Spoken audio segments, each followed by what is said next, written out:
සංගීත සීසන් 2 කතාව ඉදිරියට අසේල කවුරුත් නොහිතපු දෙයක් සිද්ධ කරනවා. මුල් දවස්වල දිගින් දිගටම අසේල මහී හම්බ වෙන්න ගිහිල්ලා අහපු දෙයක් තමයි තමන්ගේ දරුවව තියාගෙන ඉන්නේ මහීද කියන එක ගැන. හැබැයි කොයි වෙලාවකවත් ඒකට ඉඩක් නැහැ. මහී හැමතිස්සෙම කියන්නේ තමන් කොහෙත්ම එවැනි සම්බන්ධකමක් තියාගත්තේ නැහැ කියලා. ඇත්තම කියනවා නම් ඒකේ විදියට කිව්වත් කොටින්ම කියනවා නම් ඒක පිළිගන්න ඇත්තම කියනවා නම් අසේල කැමති උනේ නැහැ. ඔයාලා දන්නවා මහීල කොච්චර කිව්වත් ඇත්තට මෙයා අසේනියව පැහැරගත්තේ නැහැ. අසේන ඉන්න තැන ගැන මහී දැනගෙන හිටියෙත් නැහැ. හැබැයි අසේලට සැකේ තියෙන්නේ මහී ගැන විතරයි.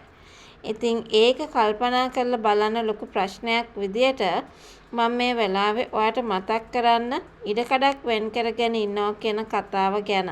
අද අපි හැමෝම මේ මොහොතේදී ඔයාලව දැනුවත් කරන්නයි මේ සූදානම.